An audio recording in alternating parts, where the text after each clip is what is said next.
Hello and good morning to all of you. Today we are on lecture series for class 12th and today we will see a new colligative property, that is osmosis and osmotic pressure. Before starting, we have to first understand that what is osmosis. और osmosis को समझने के लिए देखो, suppose that we have two chambers connected in this way.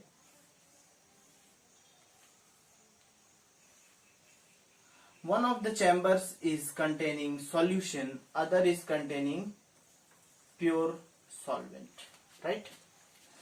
And there is a semi-permeable membrane between them and they two are connected, right? What happens? In both cases, atmospheric pressure is there on both the chambers, right? Now what happens? There's a term called water potential, right? Water potential क्या होता है, अब इसको समझने की कोशिश करते हैं, राइट? अगर हमारे पास कोई सॉल्वेंट है, प्योर सॉल्वेंट, उसमें आप जितना ज्यादा सॉल्यूट मिलाओगे उसका वाटर पोटेंशियल उतना ही कम होता जाएगा, राइट? इस केस में वाटर पोटेंशियल किस साइड ज्यादा है? सॉल्यूशन का वाटर पोटेंशियल हमेशा कम होगा. Water potential means number of free water molecules which are present. So जितना सॉल्यूशन का वाटर पोटेंशियल क्या होगा, कम होगा, इसका water potential high. So the flow of the solvent molecules takes place from pure solvent to the solution. This process is called osmosis. This process is called osmosis, right? So what is osmosis? Osmosis is the flow of pure solvent molecules to solution through a semi-permeable membrane. Flow of pure solvent molecules to solution through a semi-permeable membrane. अगर अभी हम यहाँ क्या करते हैं, हम ये सोचते हैं कि हमें इस osmosis को stop करना है. If we wish to stop this osmosis, then we have to apply an extra pressure to the solution side, and this extra pressure is called osmotic pressure, represented by pi, right? So if we apply an extra pressure, the flow of the pure solvent from this chamber to this stops, and this pi is called osmotic pressure. This pi is said to be directly proportional to molarity of the solution. This pi is also proportional to temperature of the temperature at which the whole phenomenon takes place, right? And we can write pi is equal to CRT, where R is the gas constant. The value of R is taken as 0.082 in terms of pressure and volume. There are two different values for R.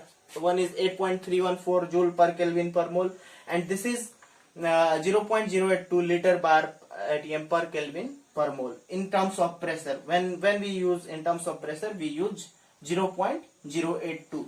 This is the value for R which we have to use here, right? And T is the temperature.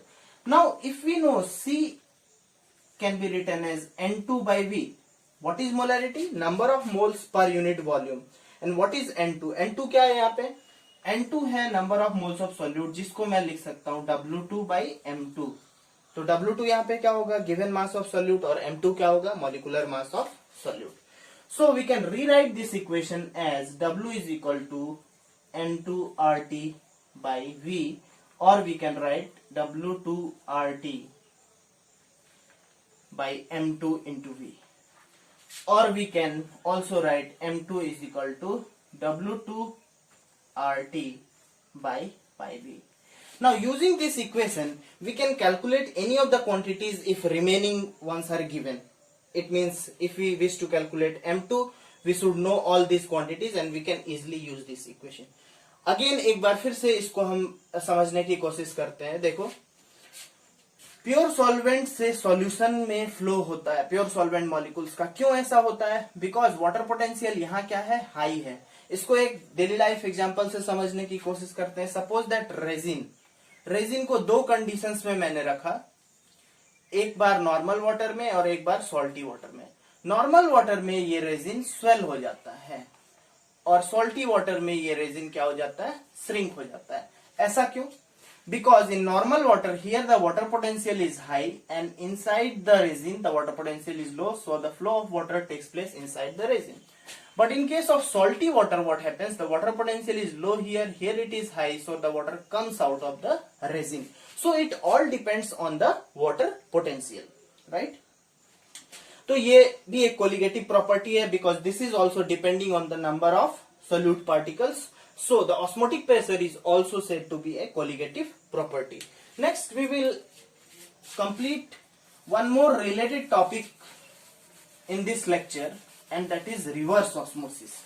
What is reverse osmosis and what are the applications of reverse osmosis? Let us see. So reverse osmosis, इसको समझने के लिए हम एक example लेते हैं. Suppose that we have two chambers. This is an outlet for water. Two chambers connected to each other, right?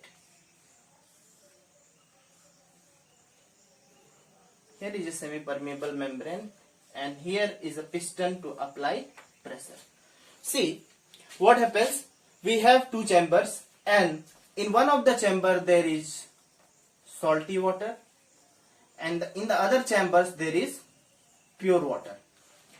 What happens in this case of salty water? What happens? The water potential is low, and here the water potential is high. So ideally the flow should take place from this side to this side. But if we apply a pressure which is greater than the osmotic pressure, if we apply a pressure which is greater than the osmotic pressure, the flow reverses and the solvent molecule begins to flow from the salty water to the pure water, and this is the outlet for water. Here what we get? Salt, which we begin to dry, and we can use it as table salt. So reverse osmosis, in reverse osmosis the osmotic flow, देखो word से ही पता चल रहा है, direction of osmosis gets reversed. So it can be used for extraction of salt, right? So in this whole lecture, what all we have studied is osmosis, how it depends on the number of solute particle, why it is a colligative property, and what is reverse osmosis. See students, in the next lecture we will try to concentrate on another theoretical topic, that is abnormal and normal molar mass, how it happens, and what is its utility in calculation of Vent-Off factor, right? After that we will dedicate 2 or 3 lectures only for the numericals related to these topics. So I hope you have understood all the topics explained in this lecture. Thank you for today. We will meet up in the next lecture. Thank you.